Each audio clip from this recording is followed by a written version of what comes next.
Before we begin, make sure to hit that like button, subscribe to the channel, and leave a comment down below telling us where you're listening from.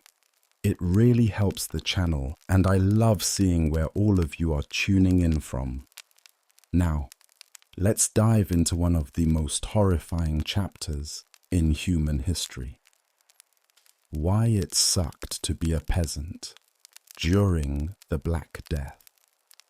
When we imagine medieval Europe, we often think of castles, knights in shining armor, and grand battles. But the reality for the average person, the peasant, was far more grim, and never more so than during the mid-14th century, when the Black Death swept through Europe with devastating force. Life was already hard for the lower class, but the arrival of the plague turned their world into a waking nightmare. In this video, we're going to walk through the daily reality of being a peasant during the Black Death. We'll explore how they lived, how the plague affected every corner of their existence, and why surviving this period didn't always feel like a blessing.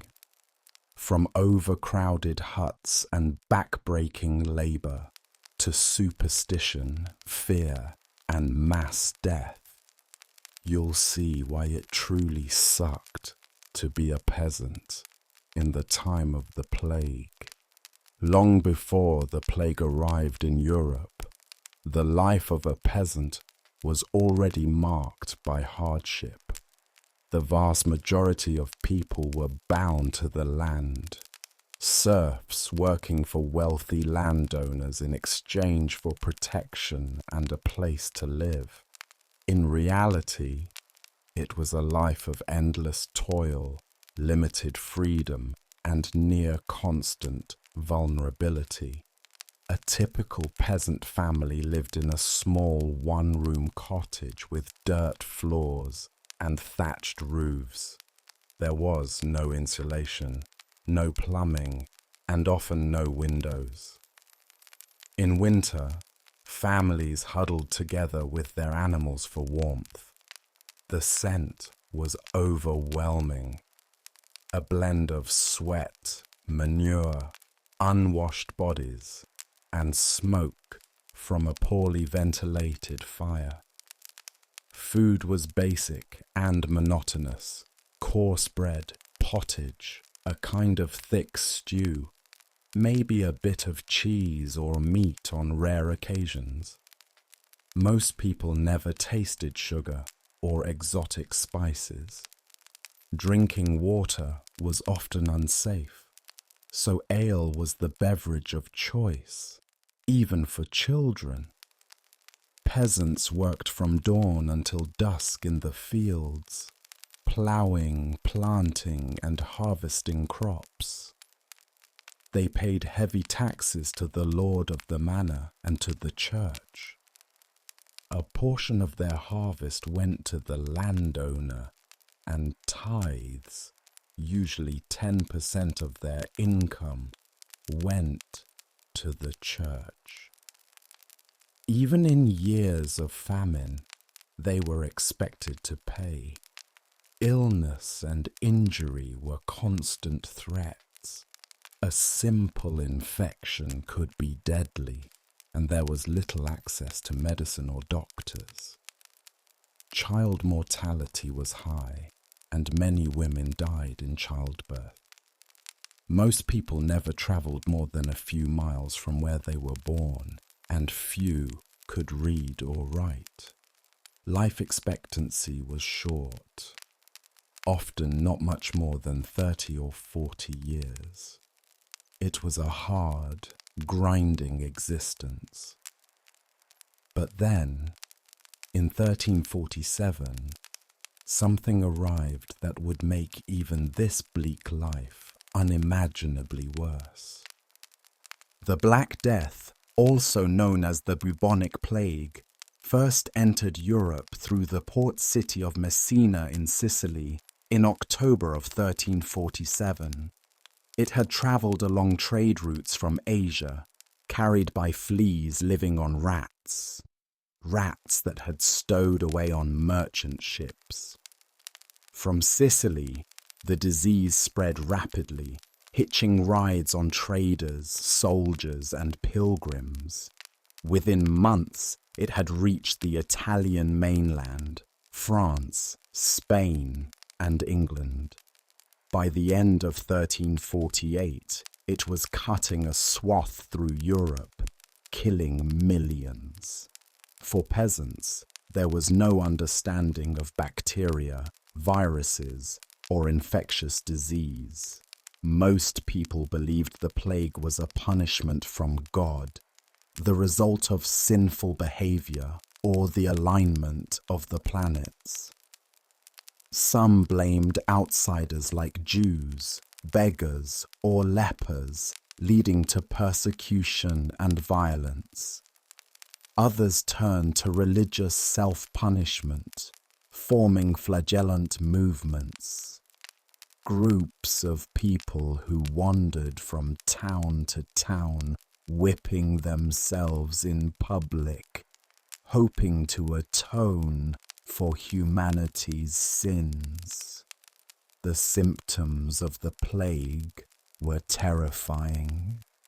Victims would develop swollen, painful lymph nodes, called buboes, usually in the groin, armpits, or neck.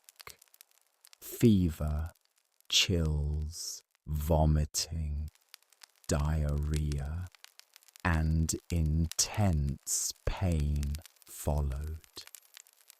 In many cases, black spots appeared on the skin due to internal bleeding, giving the disease its ominous name. Death often came within 3 days, sometimes even within 24 hours. Imagine being a peasant in a small village where one day your neighbor falls ill and dies in agony. The next day, your cousin dies, then your parents, then your child. There was no explanation, no escape, and no aid coming. Entire families perished within days. Villages were emptied. Corpses were left in homes, in the streets, in ditches, because there was no one left to bury them. By the time the Black Death had taken hold across Europe in 1348, fear had already embedded itself deep into the psyche of the population. But while the elite had options, some fled to country estates, isolated behind walls and guards. Peasants had no such luxury. They were tethered to the land, and when the plague came, it came to them directly. Picture it. You're a peasant in a tiny hamlet, maybe a dozen or 2 families, all of whom you know by name. You share tools, stories, meals, and sometimes even illnesses. Suddenly, someone begins coughing. They complain of fever. By the next day, they can't stand. By day 3, they're vomiting black bile, their skin darkening with bruises and swollen lumps, and by the 4th day, they're dead. You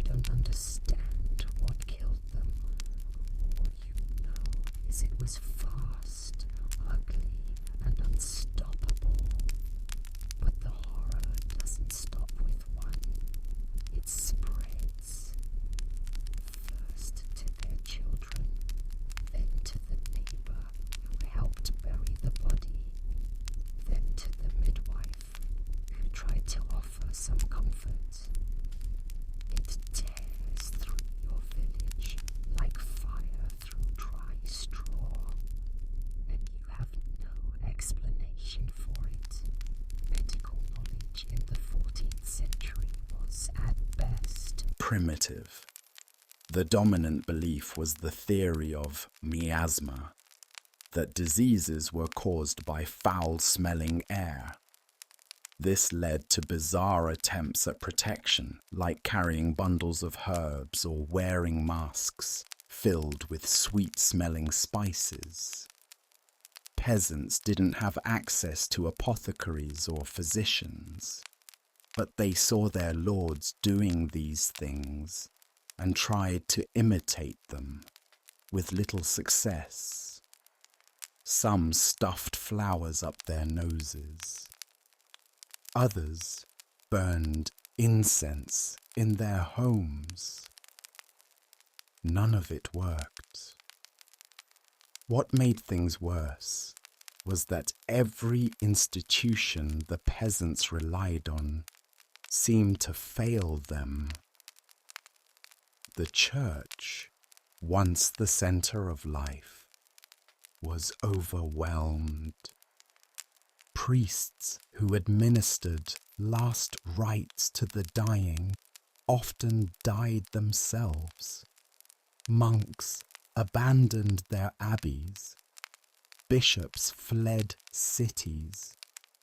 To peasants, this looked like divine abandonment. Why was God allowing this to happen? Why were the holy men who were supposed to protect them spiritually dying like everyone else? Some peasants believed the world was ending. In desperation, many turned to superstition. Strange rituals became common.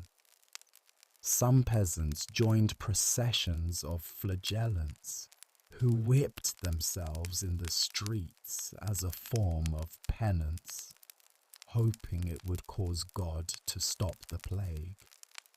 Others turned on outsiders, accusing Jews, foreigners, or the poor of poisoning wells. In some towns, violent mobs burned entire Jewish communities based on nothing but rumor and fear. The plague didn't just kill bodies, it poisoned minds. The local nobility, too, disappeared in many cases. Many landowners and lords simply rode off, leaving their estates and their workers behind. They sought refuge in isolated manors or distant lands, hoping to wait out the disaster. For peasants who depended on their lords, not just for land, but for protection and structure, this abandonment was catastrophic. Without leadership, without faith, and without help, many peasants were left to confront death alone. Corpses piled up in homes, and sometimes sitting with the living for days. Burial pits became mass graves. Families who survived the first wave often had to bury their own relatives with their bare hands. In towns, things were no better. Trade stopped, markets shut down, entire guilds vanished. Horses wandered the streets riderless, dogs and cats roamed free. The once bustling life of cities slowed to a ghostly crawl, with only the sound of distant weeping or the tolling of church bells to mark the dead. And for the peasant class, who had no means of escaping to safer ground, no real understanding of the cause of the plague, and no one to help them through it, this time was apocalyptic. But perhaps the most devastating part was not the death itself.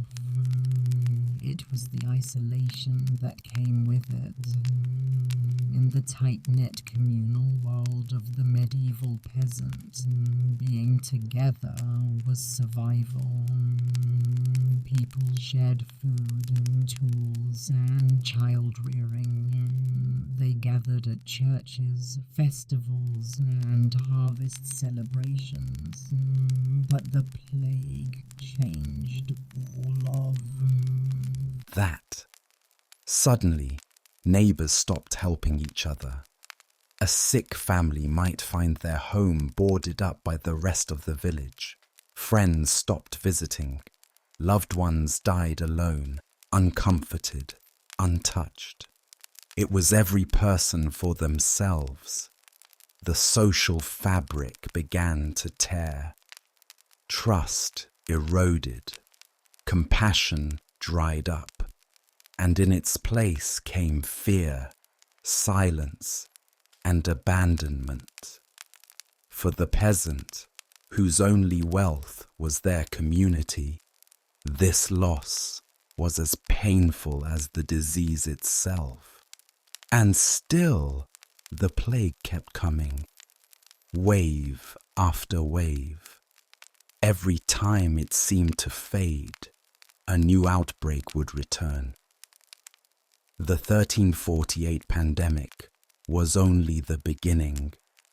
Resurgences hit again in the following years, each time bringing fresh terror, fresh death, and a reminder that the nightmare was not yet over. By the second year of the Black Death, death itself had become a daily companion for Europe's peasant class. The sheer scale of loss was unlike anything anyone had ever seen. Estimates vary, but in some regions, entire villages lost over 70% of their population. In total, it's believed that the Black Death wiped out between 1/3 and 1/2 of Europe's population in just a few short years. Imagine being one of the survivors. At first, you grieve, you mourn the loss of your family, your neighbors, your children, but eventually there's no time for grief, because the bodies keep piling up. Every day becomes a repetition of digging, burying, burning, and trying not to get sick yourself. You start to lose track of how many funerals you've seen.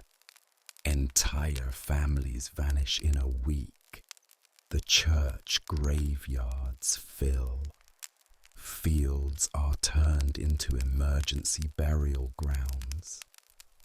Graves are dug so quickly that sometimes the dead are stacked in layers, one on top of the other, without ceremony, without names.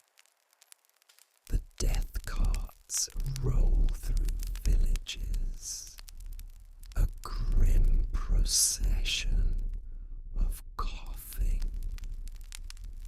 pale drivers calling out, "Bring out your dead," like a terrible refrain. For peasants, there is was no medical care, no relief, no end in sight. And then something stranger happens, something that perhaps no one anticipated. Survivor's guilt and psychological collapse. Survivors begin to question why they were spared. Some believe God had a plan for them. Others believe they were cursed. Others still simply feel nothing. A great emotional numbness spreads through the countryside. People stop reacting to death. A child dies, and there are no tears left. The mother is buried, and the son just goes back to work in the fields. Emotions are drowned under the weight of so much repeated tragedy. Some people lose their minds entirely. They speak to the dead. They wander into forests, never to return. They begin to believe the end of the world is truly here, in an age with no therapy, no mental health understanding, no community support system left intact. The mental toll on the peasant class was shattering, and yet they had no choice but to carry on, even if they didn't want to, because if they stopped, They'd starve. Before the plague, most peasants worked on land owned by nobles. The entire economic system of medieval Europe was based on this. Serfs farmed the land, and in return, they were given a place to live and protection from outside threats. But after the Black Death, with so many dead, entire estates were abandoned.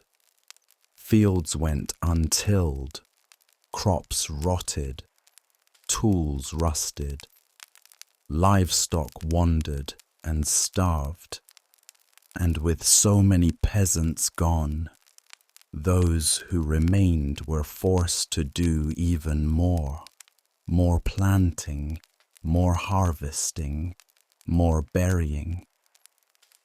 In some places, things became eerily quiet.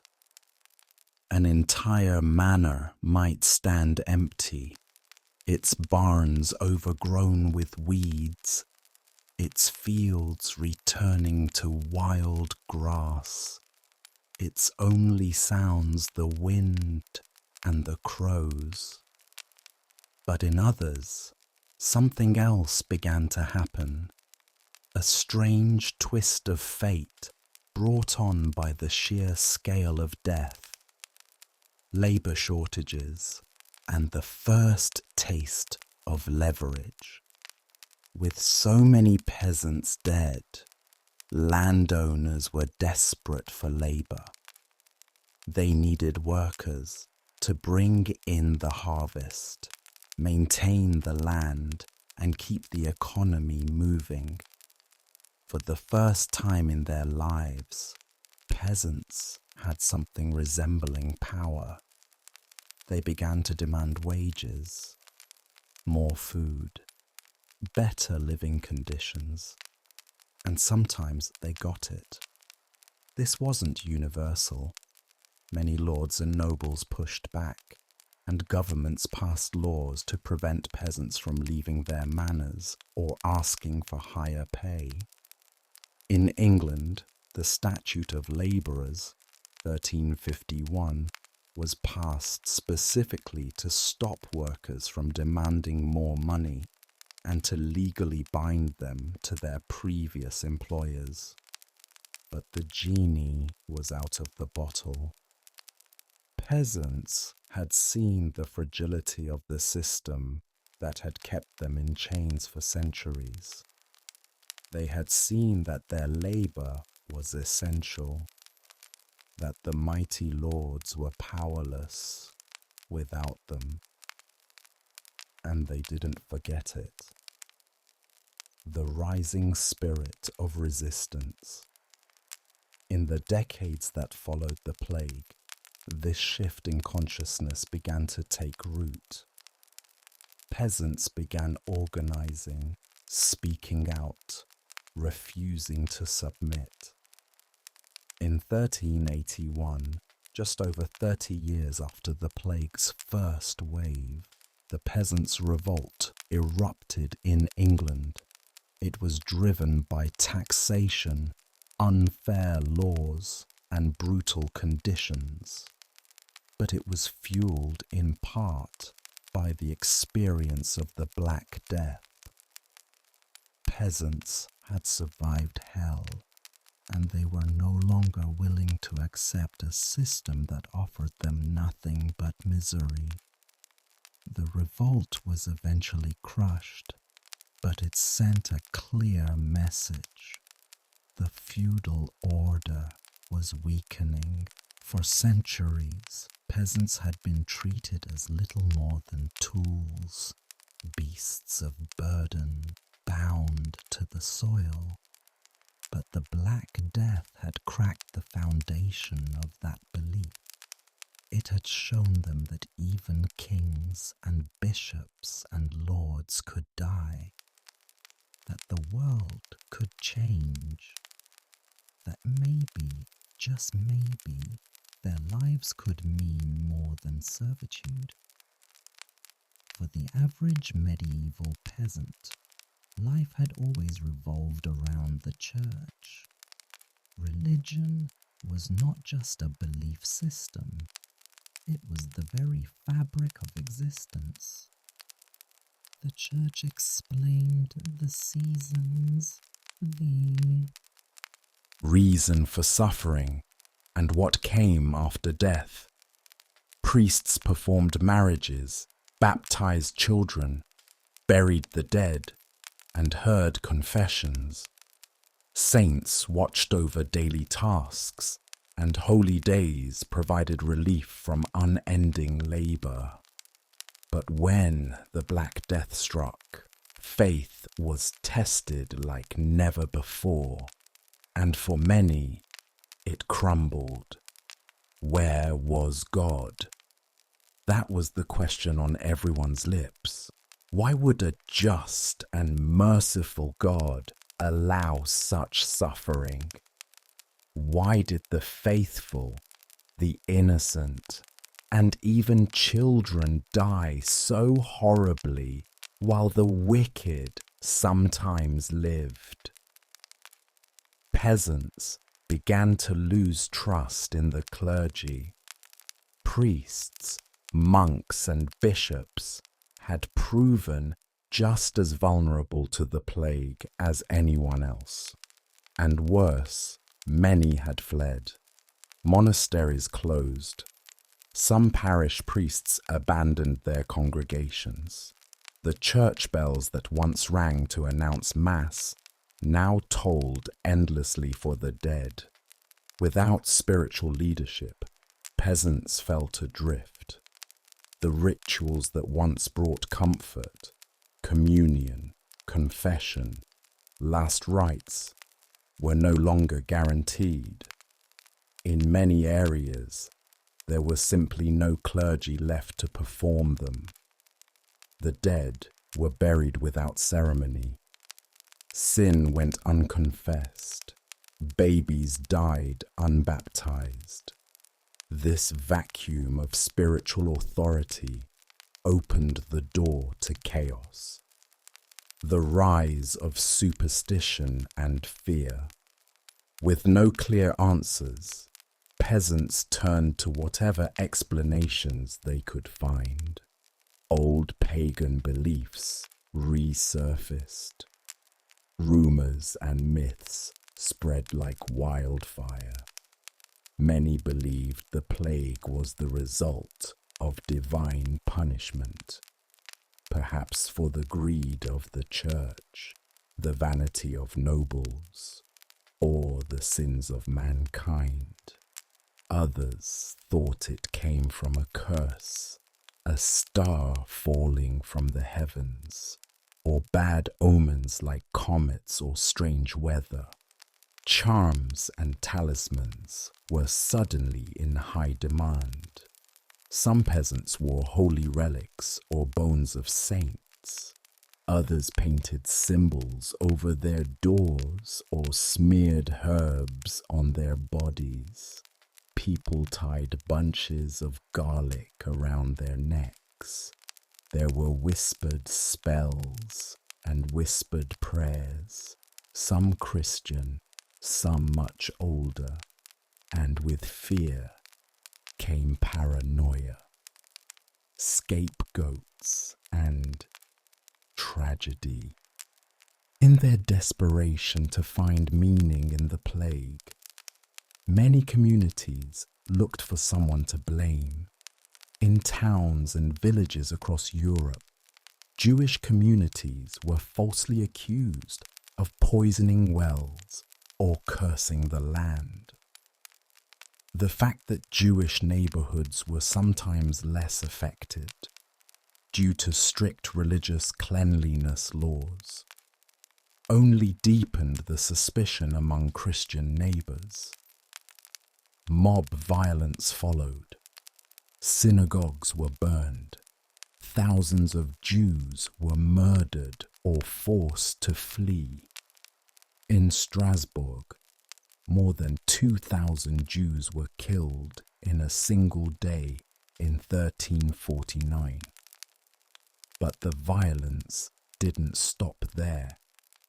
Lepers, beggars, foreigners, and anyone different became targets.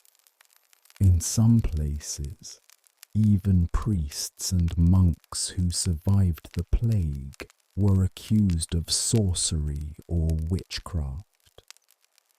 The social fabric that had bound communities together was now being torn apart by suspicion and hate.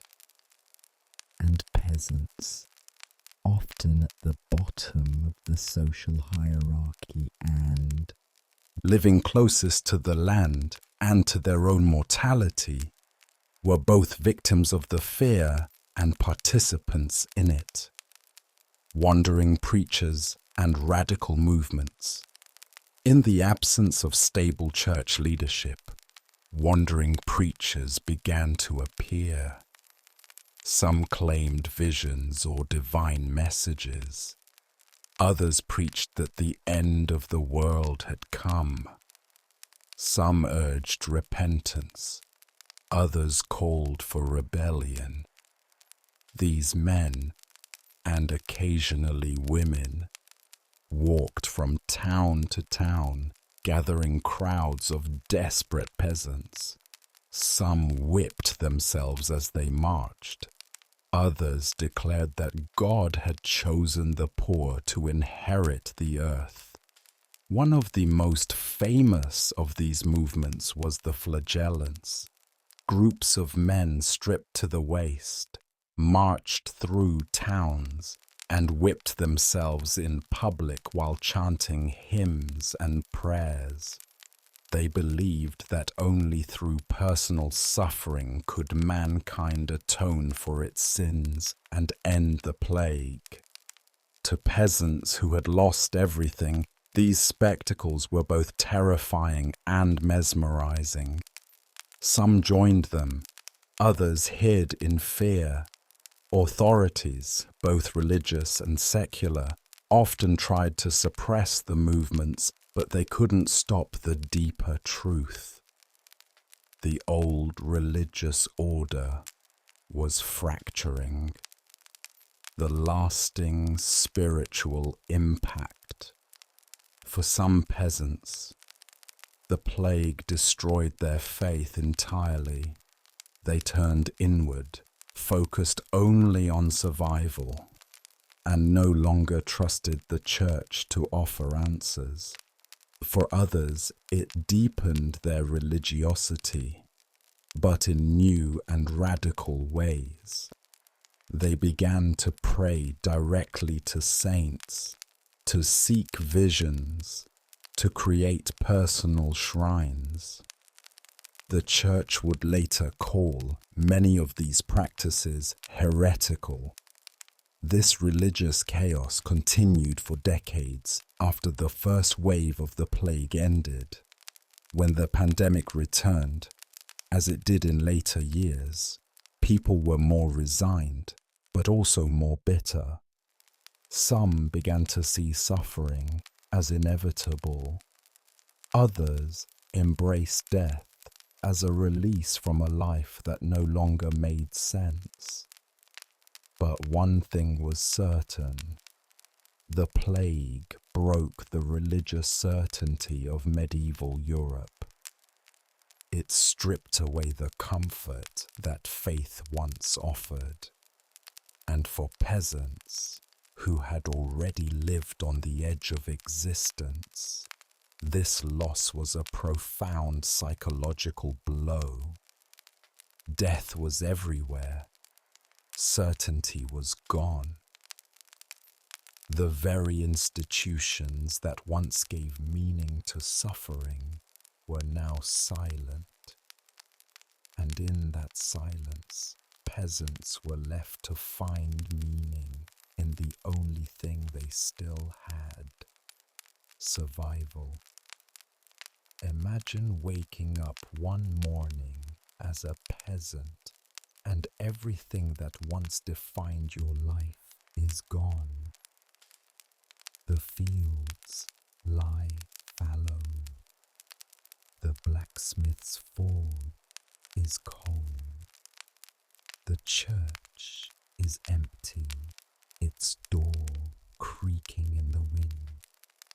The roads are silent. There is no village market, no children laughing, no clatter of carts rolling through the square. Just quiet, too much quiet. That was the world many peasants found themselves in by the late 1340s, and even as the worst of the initial plague wave passed, the trauma lingered. But for those who had survived, the plague left behind something that seemed almost unthinkable in feudal Europe: freedom with a price. The sudden collapse of the feudal chain. Feudalism depended on order, lords and kings at the top, clergy guiding souls, and peasants at the base, laboring for everyone above them. But when half the population dies, the structure doesn't just wobble, it cracks. Entire manorial systems fell apart. If a lord died without an heir, the estate might fall into disarray. If the reeve, the peasant who managed the land, died, no one knew how to run the manor. Fields overgrew, barns collapsed, and records of taxes or leases were lost. In some places, there was simply no one left in charge. For peasants, this created chaos, but also opportunity. Suddenly, they weren't locked into one estate anymore. Some began wandering, leaving the land of their birth in search of better conditions. Landlords, desperate to keep their farms running, offered higher wages, better food, even land. Things peasants had never had the power to demand before. Some peasants moved into abandoned homes. Some claimed their own plots of land. Some banded together, forming loose communities where old rules didn't apply anymore. For a brief window in history, the strict lines of the social order blurred. But freedom in a broken world wasn't simple. The law strikes back. Governments were terrified.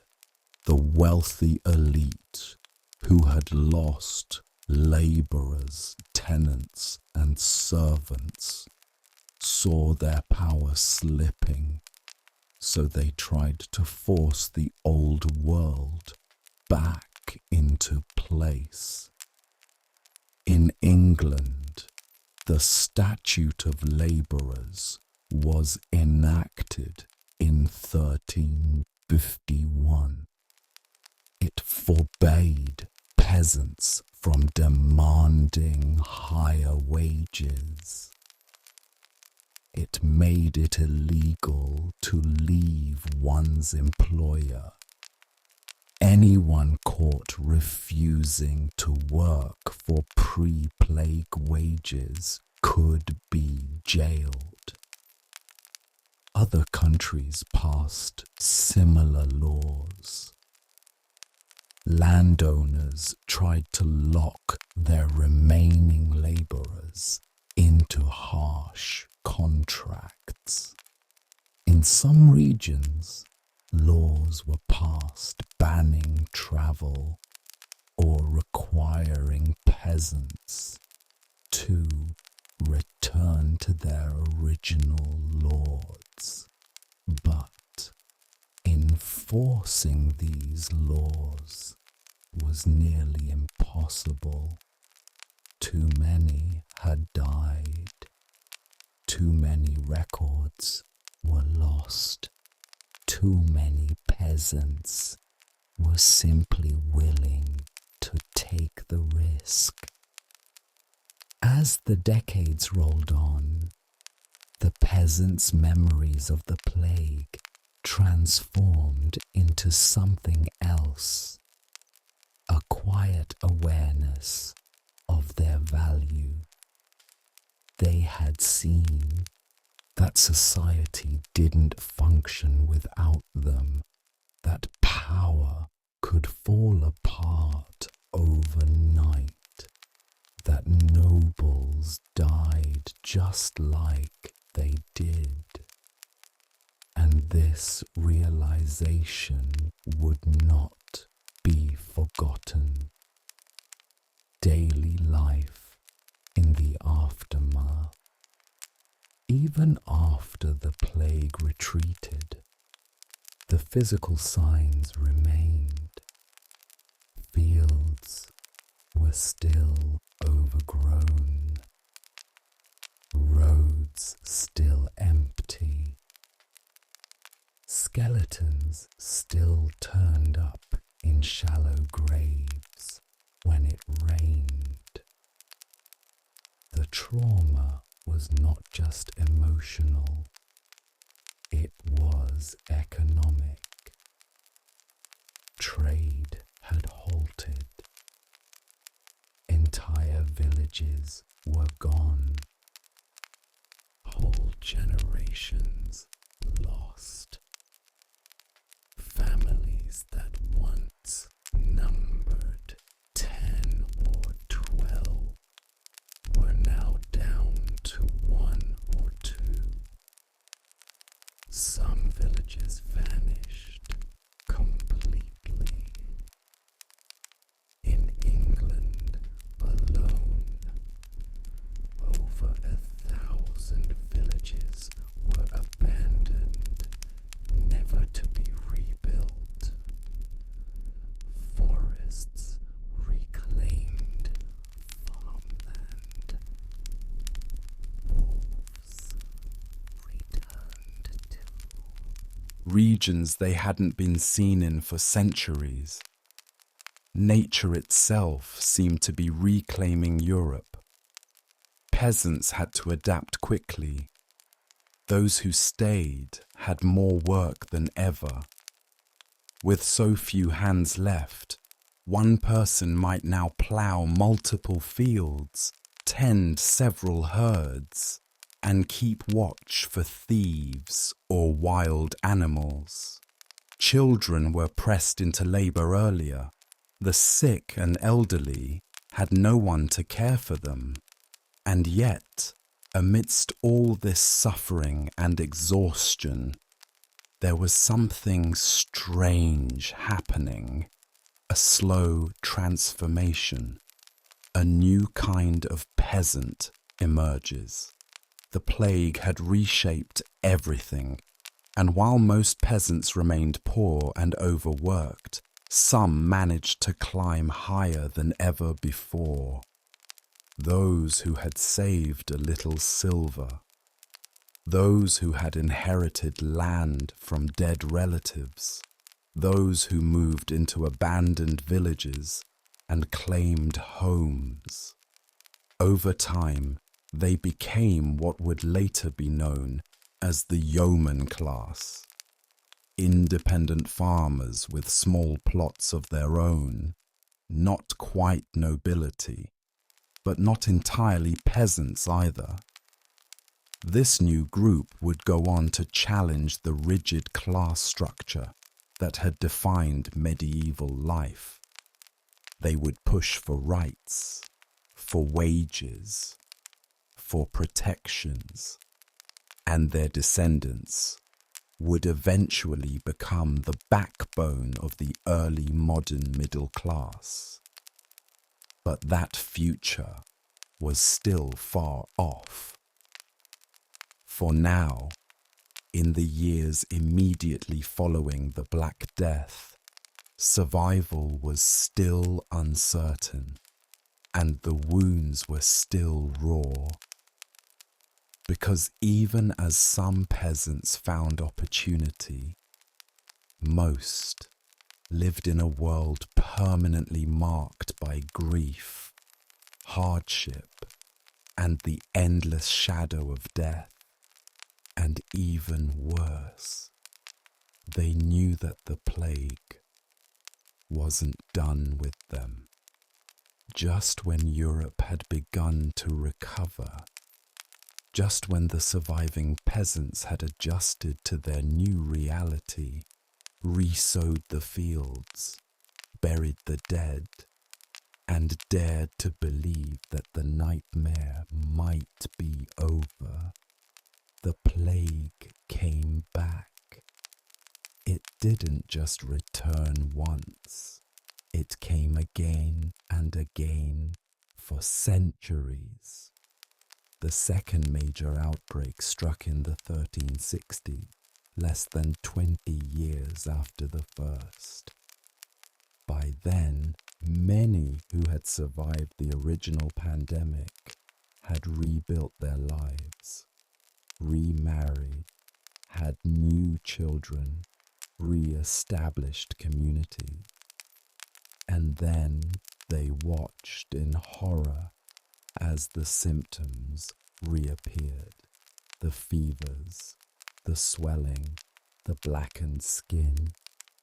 This wave became known as the children's plague, because many of the adults who had survived the first wave had developed some immunity, while the new generation, those born after 1348, had none. Entire families lost their children in a matter of days. For peasants, this wasn't just a tragedy. It was a spiritual and emotional breaking point. They had worked hard to repopulate their villages, to give meaning to all they'd endured. And now death had returned, crueler than ever. Some communities began to view the plague as a cyclical punishment, a kind of divine sentence passed down on each generation. The normalization of catastrophe. After the second major wave, outbreaks of the plague became a part of life. The disease returned in 1374, 1400, 1430, 1450, and many times after that. While not every wave was as deadly as the first, each one brought fear and death. Children grew up not just hearing about the Black Death, but experiencing it firsthand. They saw people cough and die within days. They watched friends disappear from school, elders vanish from church. It became normal to live with death. For peasants, this meant that rebuilding was never finished. Every time a village began to thrive again, the plague would return and wipe out progress. There was no such thing as security, no sense of future planning. You didn't think 5 years ahead. You thought one season ahead, and even that was a gamble. This constant threat changed everything about how peasants thought, worked, and lived. A world of orphans and widows. With so many deaths over generations, many communities became filled with the bereft. Widows trying to hold farms together, orphaned children raising each other, grandparents burying grandchildren. Social roles became more fluid out of necessity. Women who had already been working alongside men in the fields took on even more responsibility. In some regions, widows were allowed to inherit land and property, something rare in pre-plague Europe. This gave a handful of peasant women a new kind of independence, though often at a terrible cost. Children, too, were forced to grow up fast.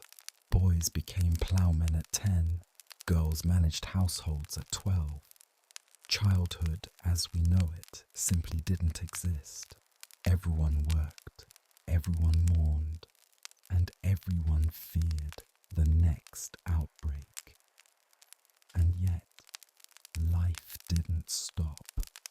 Somehow, amid the ruins, peasants continued to plant crops, marry, raise livestock, and hold feasts when they could. They sang songs, told stories, and tried to remember what joy felt like. This resilience wasn't romantic. It was survival. The cultural shadow of the plague. Even in times of relative calm, the fear of plague infected the imagination. Folk tales changed. Ghost stories now featured plague victims. Superstitions about rats, comets, and witches grew stronger. The line between the natural and the supernatural blurred, especially for those who couldn't read and had no access to written history. The plague became a character in the peasant's worldview, an invisible, ever-present spirit that could arrive unannounced and take everything. It had no face, no form, no pattern,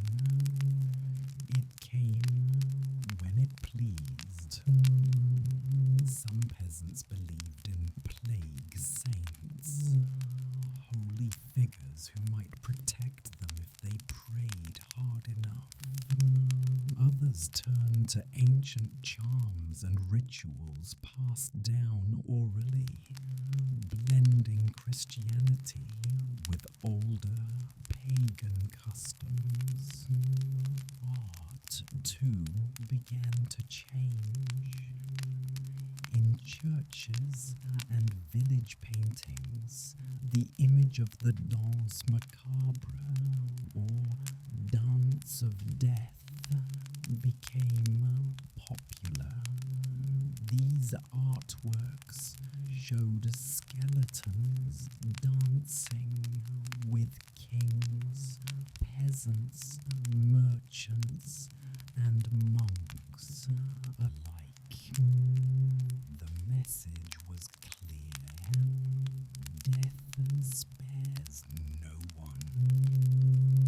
For peasants who saw death daily, this was not a grim novelty. It was reality in visual form, legacy of the living.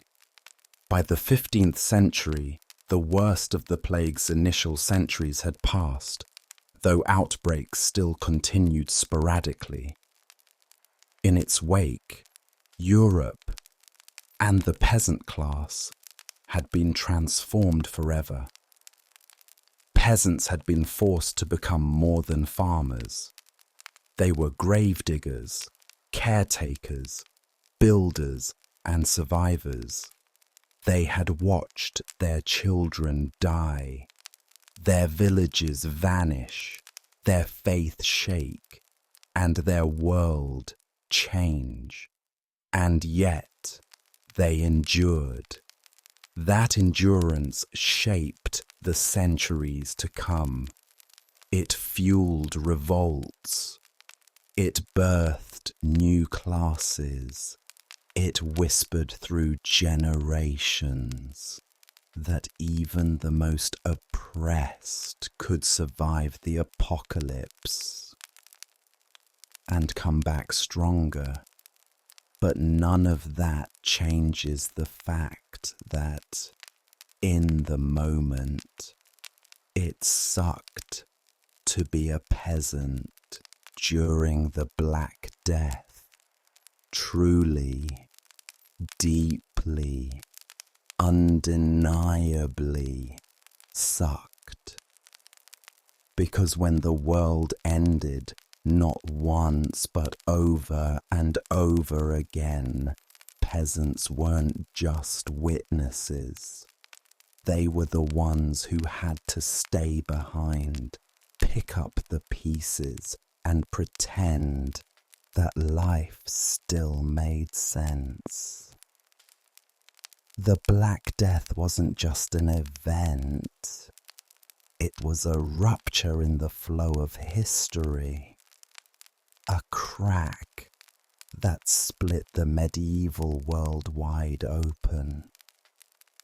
And for the peasants who lived through it, the consequences didn't end when the plague itself retreated. What followed was a long, uneven, and deeply painful transformation of everything they had ever known. In this part, we'll explore how the plague's ripple effects shaped not only the next century of peasant life, but redefined Europe's very structure. We'll look at shifting power dynamics, land redistribution, labor revolts, generational trauma, and the slow, crawling birth of something new from the wreckage of the old. The new labor economy.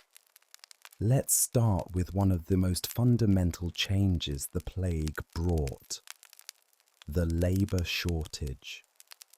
Before the plague, peasants had little to no leverage. The population was large, land was controlled by elites, and there was always someone desperate enough to work for bread. But after 1348, that imbalance shifted dramatically. With so many dead, labor became valuable. Entire estates were left half-functioning. Crops withered in the fields for lack of hands. Roads went unrepaired. Villages needed rebuilding. Suddenly, peasants could name their price, and many did. Wages rose. Peasants began moving between manors to find better deals. In some areas, small groups of survivors took over abandoned plots of land and began farming for themselves without permission, without oversight. These were illegal settlements, sometimes called squat villages, but they grew, and in many cases they were left alone. No one had the strength or resources to chase them off. For peasants who had lived their whole lives under the thumb of a lord, this was revolutionary. But it didn't last without resistance. The ruling class strikes back as wages rose and peasants gained bargaining power. The nobility panicked. Their profits were shrinking. Their fields were failing. Their control was weakening. So across Europe, they pushed back with a mix of legislation, violence, and propaganda. In England, as previously mentioned, the Statute of Labourers, 1351, was enacted. It made it illegal for workers to ask for more money than they'd earned before the plague. It criminalized movement between villages. If you were caught trying to negotiate better terms, you could be fined, whipped, or imprisoned. Similar laws appeared in France, Italy, and the Holy Roman Empire.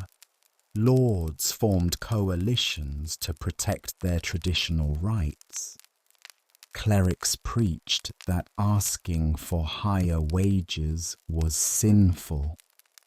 The feudal machine tried desperately to restart itself, but the truth was, the machine was broken, and the peasants knew it. Revolts and rebellions. The decades after the Black Death saw an explosion of peasant uprisings, more widespread and more intense than at any point in medieval history. In England, the most famous of these was the Peasants' Revolt of 1381. Sparked by unfair taxes, corrupt officials, and a sense of betrayal by the ruling class, thousands of peasants marched on London, demanding justice. They were led by a former soldier named Wat Tyler, and their demands were revolutionary: an end to serfdom, fair taxation, equal treatment under the law. The revolt was briefly successful. They entered the city, forced the king to negotiate, and even executed several royal officials. But eventually, the revolt was crushed. Tyler was killed. The promises made by the king were broken. Retaliations followed. Dozens of rebel leaders were hunted down and executed. Still, the message had been delivered. The peasant class could rise up, and the ruling class could be shaken. Other uprisings followed. In France, the Jacquerie of 1358 saw peasants torching manors and attacking nobles. In Florence, the Ciompi Revolt, 1378, was led by wool workers who demanded a say in city politics. Across the continent, similar sparks kept flying. The world was not safe for the ruling elite anymore. Social mobility and the rise of a new class. While many peasants remained poor and oppressed, a small number managed to climb upward thanks to the unique chaos of the post-plague world. Some inherited land from deceased relatives. Others bought abandoned property at dirt-cheap prices. A few became tenant farmers, leasing land instead of working for free. In towns and cities, survivors who had learned trades or worked in workshops found themselves in high demand. This new class, neither noble nor serf, would eventually become the yeomen, burghers, and early middle class of the Renaissance. But it started here, in the ashes of the Black Death. These upwardly mobile peasants didn't just improve their wealth, they changed the culture. They built stone homes instead of mud huts. They hired laborers. They educated their children. And crucially, they began to write things down. Literacy among peasants increased in the following centuries, spurred in part by the church's efforts to reassert control and the emergence of small local schools. This new generation wanted to learn, and some of them would pass that learning on. Generational trauma and shifting worldviews. The psychological scars of the Black Death didn't disappear. They embedded themselves deep in the collective memory of the peasant class. If you were born in 1370, your parents likely lost siblings, friends, or even their entire first families to the plague. If you were born in 1400, you grew up hearing stories of death carts, mass graves, and priests abandoning their flocks. This trauma expressed itself in art, in storytelling, in song. Nursery rhymes began to incorporate grim themes. Folk tales grew darker. Seasonal festivals that once celebrated fertility and harvest now included rituals to ward off illness and death. Death was no longer an abstract idea or a theological concept. It was real, personal, everyday, and it made people think differently about life. The slow death of feudalism. Though it would take centuries to finally disappear, the feudal system, with its rigid hierarchy and hereditary control, began to rot after the Black Death.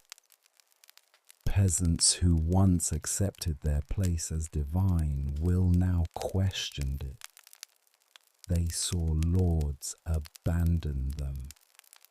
They saw priests fail them.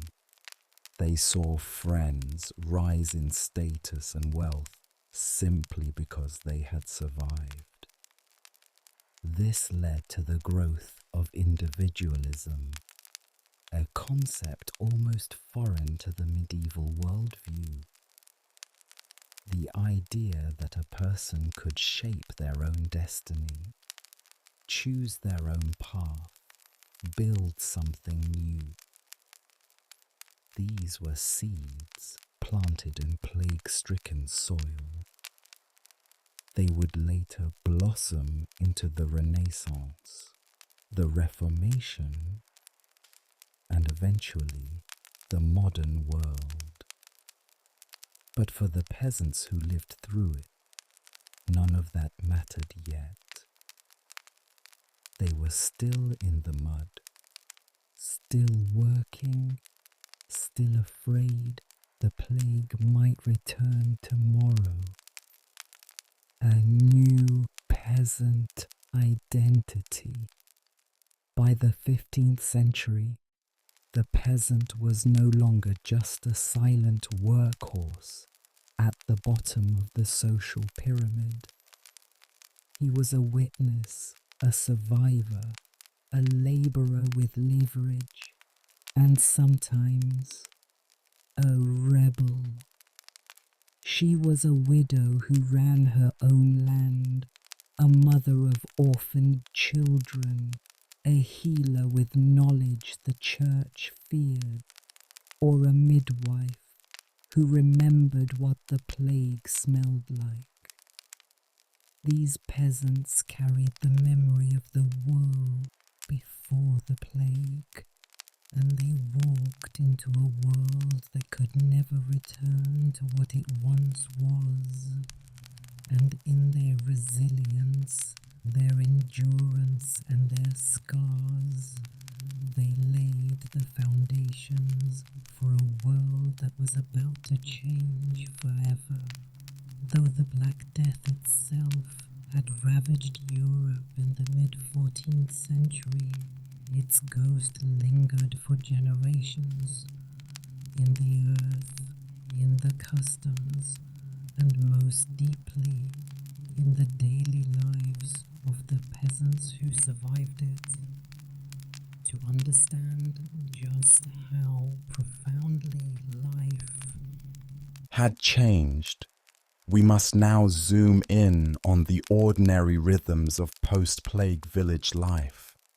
Because even after the violence and revolts quieted down, and even as societies began to rebuild, for the average peasant, life was a strange blend of new opportunities and old agonies.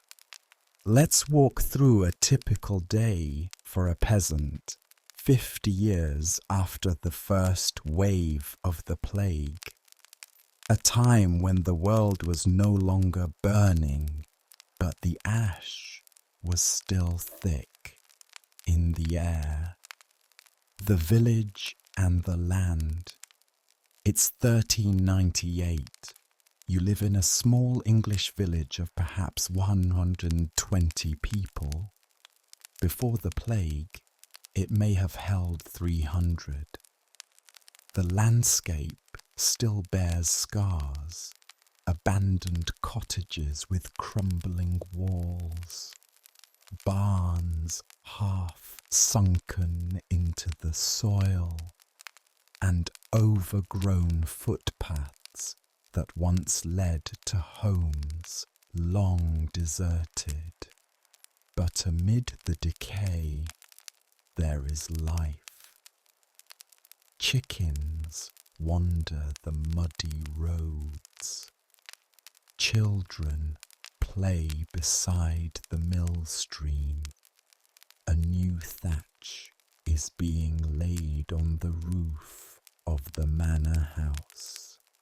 Slowly and against all odds, your village is breathing again.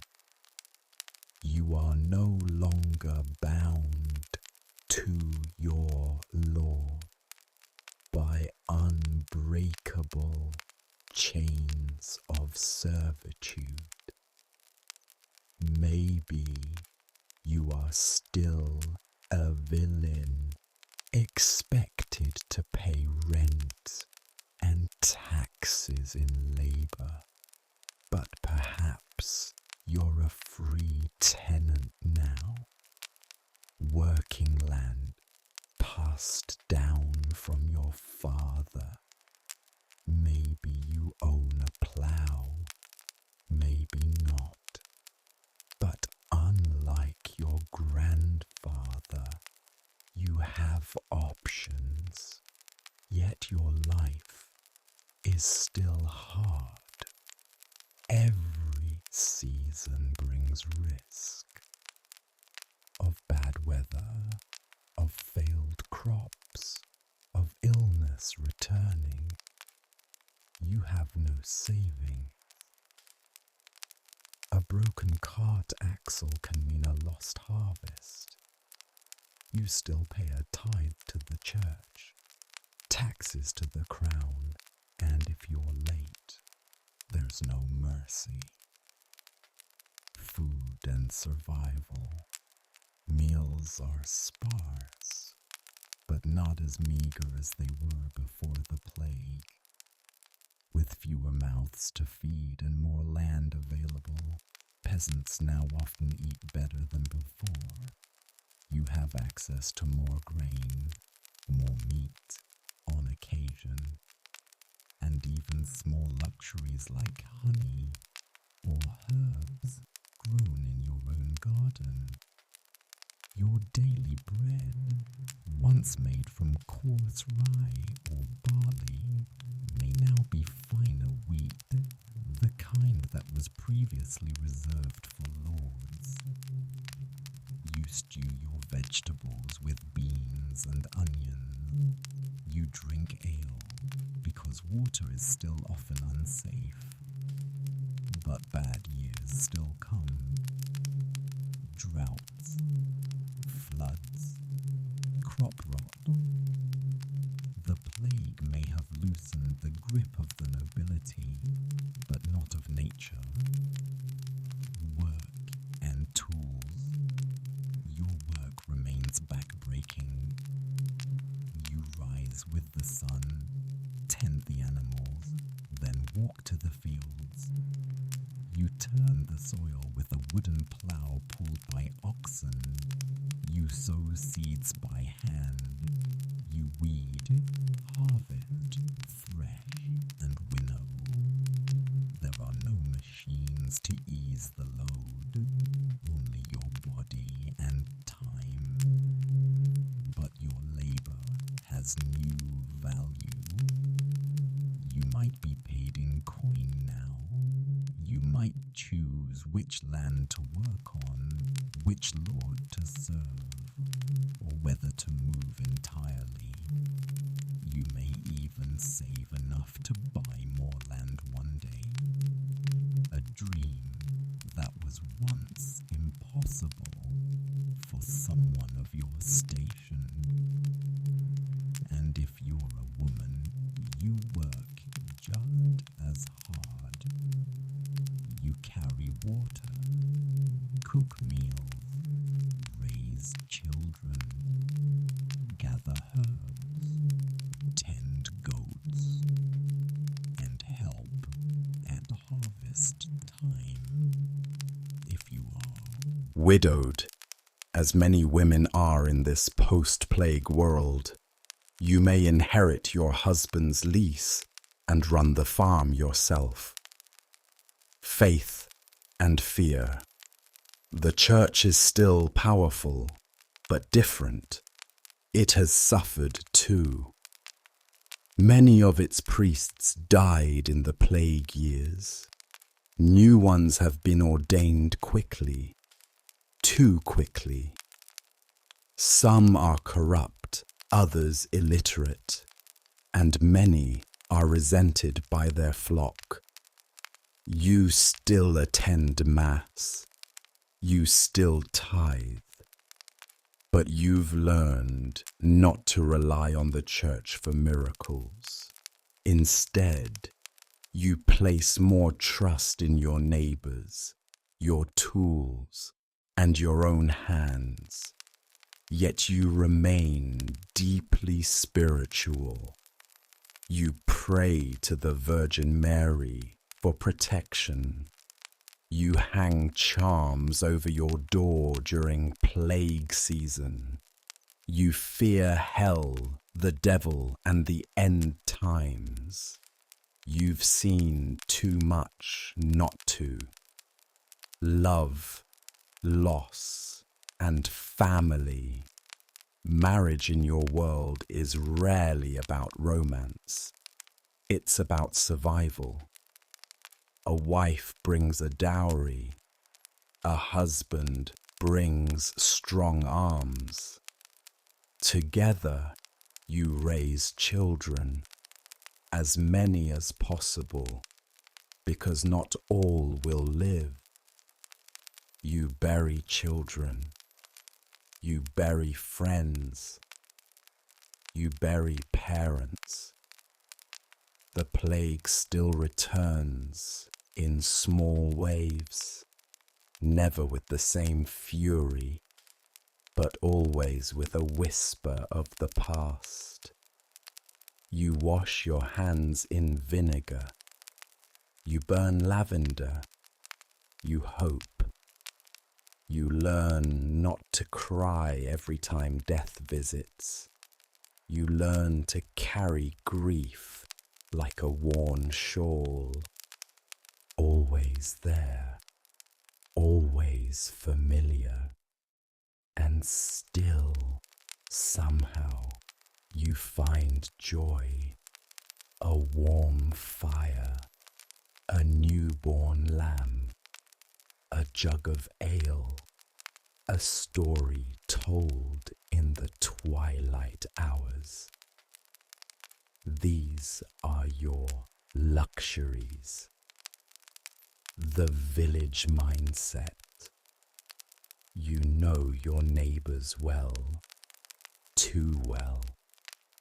You know who sings in the fields and who steals eggs. You know which family carries bad luck. You know which house still smells of the plague. There is closeness, but also suspicion. Gossip rules. Old feuds linger. But there's also laughter, shared labor, and communal strength. No one survives alone. You live in a tight circle of huts and barns, and you rarely leave. The next village is 5 miles away, a world of its own. Travel is rare. Most of what you know comes from peddlers, friars, and traveling storytellers.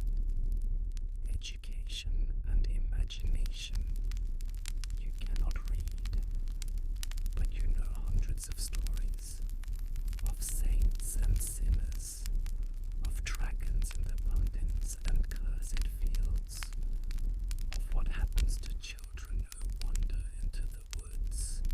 You know the seasons by the stars and the weather by the smell of the wind. You know how to make soap from ash, how to bake without an oven, how to help a goat give birth.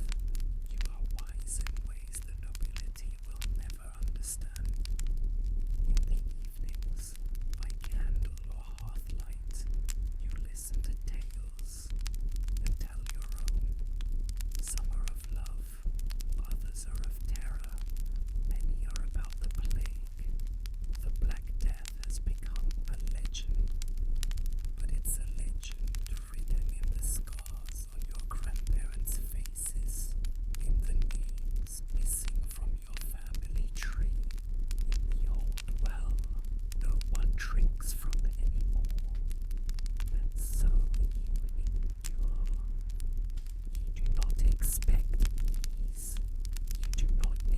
expect wealth, but you expect to live.